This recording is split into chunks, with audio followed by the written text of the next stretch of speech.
Hi friends, आज हम 2G KPI के बारे में जानेंगे। केपीआई मतलब की परफॉर्मेंस इंडिकेटर। मतलब हमको 2G के नेटवर्क का परफॉर्मेंस के लिए एक हमको बेंचमार्क बनाया गया है कि हमको जो सर्विस प्रोवाइड करनी है उस बेंचमार्क के अंतर्गत हमको सर्विस प्रोवाइड करनी है। तो वो कौन कौन से पैरामीटर हैं जो है 2G के केपीआई के, वो हम पहले देखते हैं। तो 2G के केपीआई के पैरामीटर मेनली जो हम देखते हैं HDCCH block rate, HDCCH drop rate, TCH block rate, TCH drop rate, handover success rate और कॉल सक्सेस रेट है। तो हम बारी बारी से इनके बारे में पढ़ने से पहले देख लेते हैं अरलांग क्या होता है। अरलांग क्या होता है कि एक मेरा ट्रैफिक चैनल जो है अगर कंटिन्यूस 1 आवर के लिए वो बिजी रहता है तो वो मेरा कहलाता है 1 अरलांग ट्रैफिक जो है। मतलब वो पर्टिकुलर मेरा चैनल वो 1 अरलांग ट्रैफिक उठा रहा है। दूसरा चीज है आरएक्स लेवल, जिसको सिग्नल स्ट्रेंथ बोलते हैं। आरएक्स क्वालिटी सिग्नल क्वालिटी होती है जो में हम रिसीव कर रहे हैं, क्वालिटी जो है उसकी सिग्नल की क्या क्वालिटी है। इंटरफेरेंस जो होता है कैरियर टू इंटरफेरेंस रेशियो है, ये मेरा जितना ज़्यादा रहता है उतना अच्छा है, जितना पुअर है मेरा खराब होता है।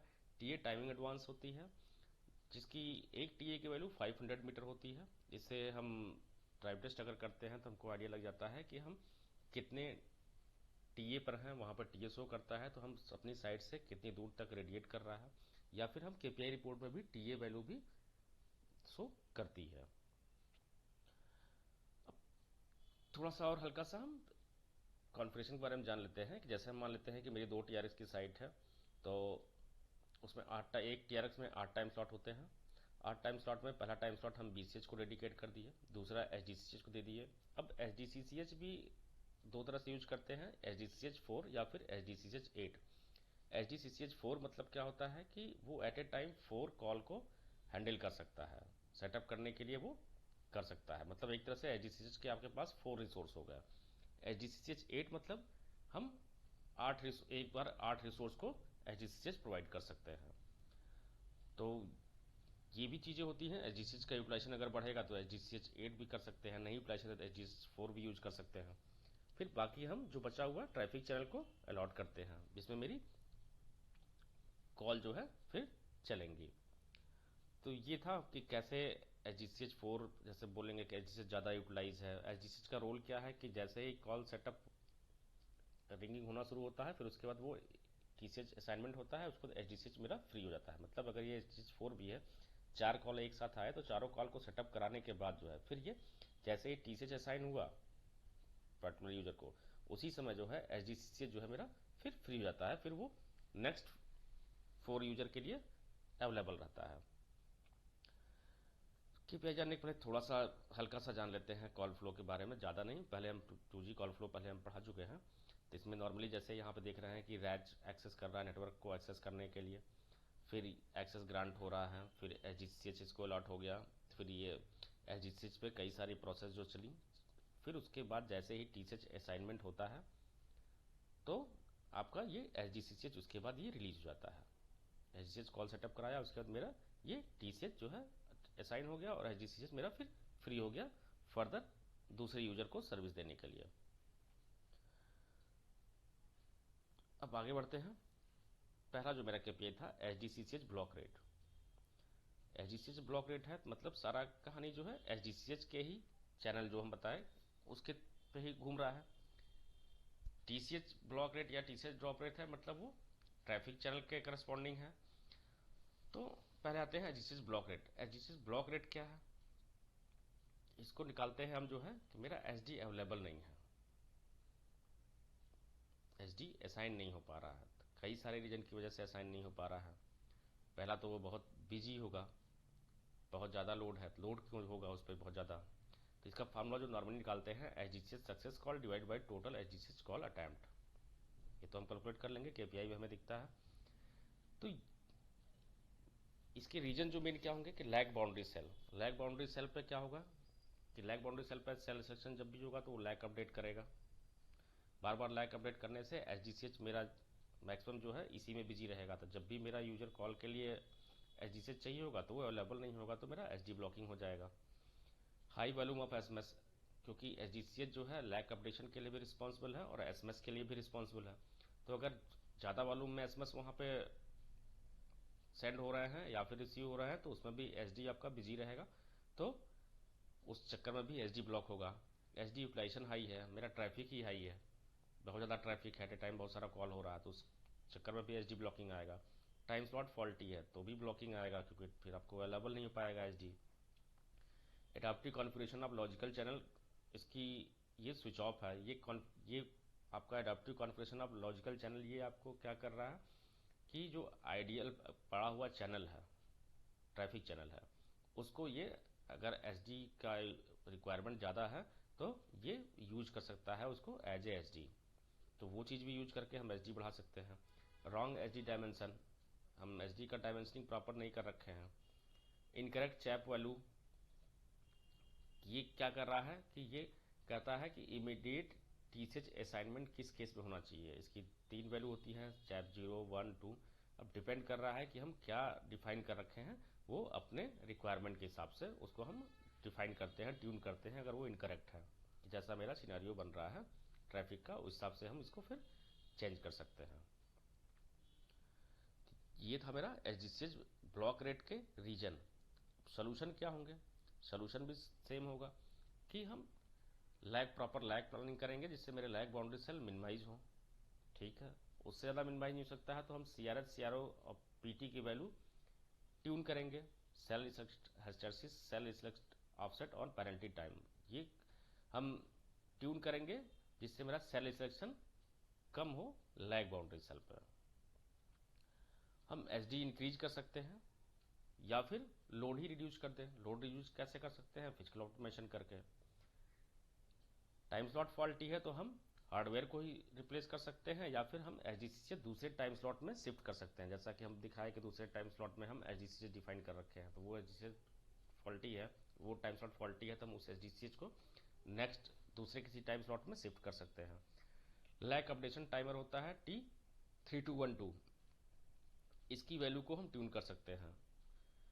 कम है तो उसमें ज़्यादा कर सकते हैं, बहुत ज़्यादा भी करने पे दिक्कत होती है, लेकिन बहुत कम करने पर भी लैक अपडेशन बार बार होगा तो उसमें मेरा एच डी रहेगा, तो इसको हम थोड़ा सा बढ़ा देंगे। Adaptive configuration of logical channel should be use, मतलब ये यूज करना चाहिए अगर आप पड़ा हुआ है तो, अगर एच डी ब्लॉक मेरा ज़्यादा हो रहा तो। और हम चैप की वैल्यू भी एज पर आवर रिक्वायरमेंट इसको ट्यून कर देंगे कि इमीडिएट असाइनमेंट ऑफ टीसीएच के लिए।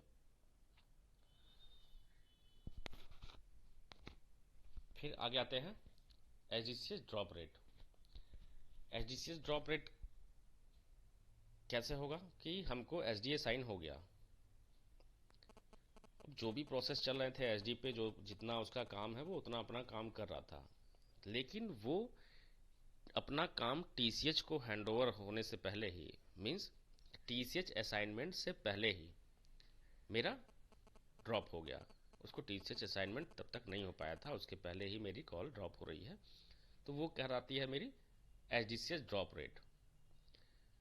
लेकिन अब टीसीएच असाइनमेंट दो रीजन की वजह से असाइन नहीं हो सकती है, या तो टीसीएच अवेलेबल ही ना हो, दूसरा चीज़ एसडी में कुछ इशू हो, या एसडी कुछ ऐसा इशू बीच में फेस किया, RX level, RX quality, interference something, जो भी चीज़ें वो बीच में फेस किया, उसकी वजह से ड्रॉप हो रहा।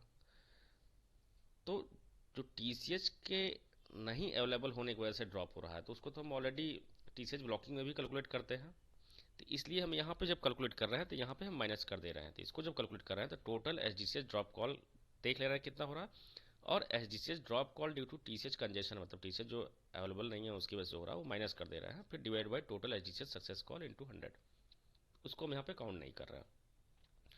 रीजन क्या होगा? रीजन तो जैसा कि बताया, एचडीसीएच ड्रॉप का रीजन तो पहला तो वही, जो टीसीएच अवेलेबल नहीं है तो उसको खैर काउंट नहीं कर रहा है। तो पहला poor signal strength, interference, over shooting, और ये adaptive configuration of logical channel, ये एसडी ब्लॉक में फ़ायदेमंद है, तो एचडीसीएस ड्रॉप रेट इसके कारण बढ़ता भी है। तो वो चीज़ें हमको देख लेना होगा सिनेरियो की वजह से, कैसे हमारा केपीआई है उसके हिसाब से इसका हम यूज करेंगे। मीडिया इशू, मीडिया में फ्लक्चुएशन है, उसमें भी केस में भी आपका एसडी ड्रॉप बढ़ेगा। हार्डवेयर इशू है, उसमें भी बढ़ेगा। फिर सोल्यूशन क्या होगा?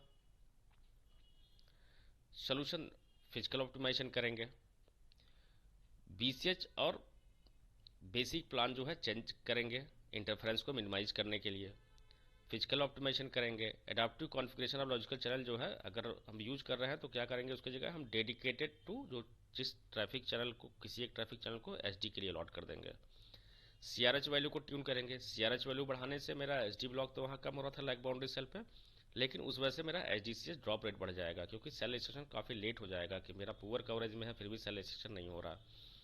मीडिया इशू को रेक्टिफाई करेंगे, अलार्म चेक करेंगे कि हार्डवेयर में क्या दिक्कत है और उसको रिप्लेस कर देंगे। अब आते हैं अगला जो है टीसीएस ब्लॉक रेट में। तो टीसीएस ब्लॉक रेट कैलकुलेट करने के लिए हम पहले टीसीएस सक्सेस रेट जान लेते हैं क्या होता है। टीसीएस सक्सेस रेट क्या है कि जो टोटल टीसीएस सक्सेस कॉल हो रहा है और total divide by total TCH attempt call into 100 निकाल लेंगे सक्सेस रेट। तो ब्लॉकिंग 100 से माइनस कर देंगे तो वो हो गया मेरा TCH block rate. Means total जो अटेम्प्ट हो रहे हैं और जो कितने नंबर ऑफ मेरे कॉल नहीं लग पा रहे हैं, ब्लॉक हो जा रहे हैं, तो इसका रीजन क्या होगा।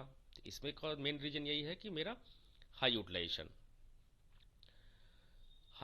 आपका रहेगा तो सिंपल सा बात है, जब आपके पास रिसोर्स ही नहीं है अवेलेबल है।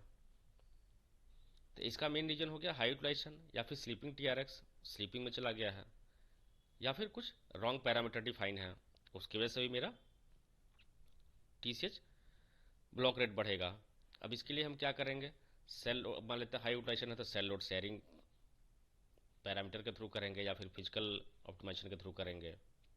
हाफ रेट देख लेंगे कि इनेबल है कि नहीं है, वो चीज़ें कर सकते हैं, या एमआर के पैरामीटर हैं उसको कुछ चेंज करेंगे, एडिशनल टीआरएक्स लगा सकते हैं, या फिर रीसेट कर सकते हैं स्लीपिंग टीआरएक्स को और अपना पैरामीटर सारा चेक करेंगे। फिर आगे आते हैं TCS drop rate. TCS drop क्या, मेरी कॉल टीसीएस को हैंड ओवर हो गई, टीसीएस रिस्पॉन्सिबिलिटी उठा लिया, लेकिन यूजर उसको एंड नहीं किया, बीच में ही वो ड्रॉप हो गई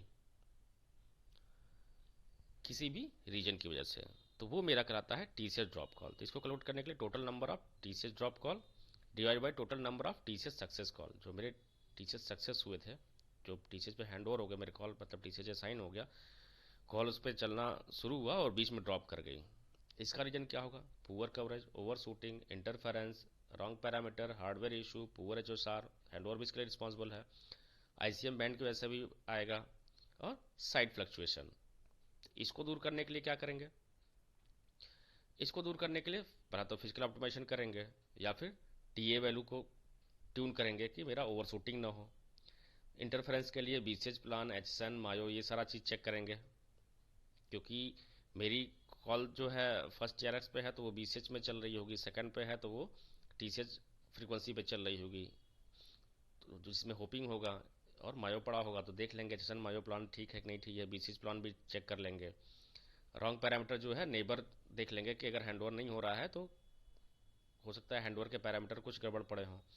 अलार्म चेक कर लेंगे, नेबर प्लान तो चेक करेंगे ही कि जो नेबर में होने चाहिए वो हैं कि नहीं है, या अननेसेसरी नेबर हैं। और आईएसएम बैंड के लिए हम ये फिल्टर यूज करेंगे कि जो आईसीएम बैंड की वजह से इंटरफेरेंस हो रहा है वो मेरा रिमूव हो, और मीडिया और पावर की वजह से जो मेरा फ्लक्चुएशन हो रहा है साइट में उसको हम रेक्टिफाई करेंगे। अब मेरा आता है hand over success rate. Hand over कई तरह के होते हैं, इनकमिंग भी हो सकता है, आउटगोइंग भी हो सकता है, इंटर बीएससी, बहुत सारे हो सकते हैं।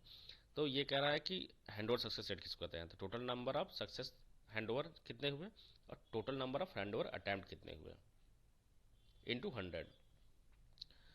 तो इसका डिग्रेडेशन का क्या रीजन होगा, रीजन फिर पुअर कवरेज ही होगा। सिग्नल लेवल और क्वालिटी तो हर केपीआई के लिए ही रिस्पॉन्सिबल है।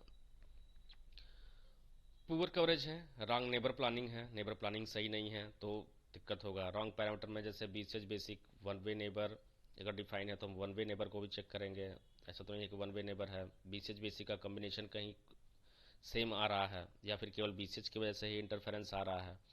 हार्डवेयर इशू होगा, लैग बाउंड्री सेल पे इंटर बीएससी हैंडओवर और लैग बाउंड्री सेल पे जो हैंडओवर होते हैं उनके फेल होने के चांसेस ज़्यादा रहते हैं। को बीसीएच बेसिक इशू, इसको दूर करेंगे प्लानिंग की वजह से। तो ये मेरे हो गए कि डिग्रेडेशन के रीजन।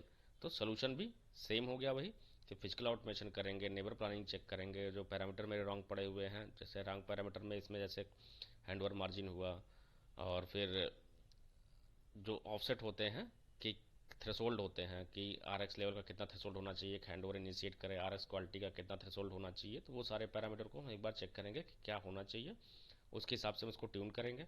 तो रॉन्ग पैरामीटर जो भी डिफाइन होंगे उसको हम सही कर लेंगे। हार्डवेयर इशू तो रिजॉल्व करेंगे। फिर लैग बाउंड्री सेल को हम मिनिमाइज करेंगे प्रॉपर लैग प्लानिंग करके।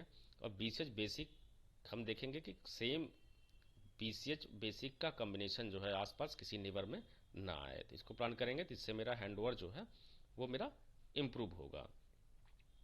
कुछ पैरामीटर भी करेंगे और फिजिकल ऑटोमेशन भी कर सकते हैं।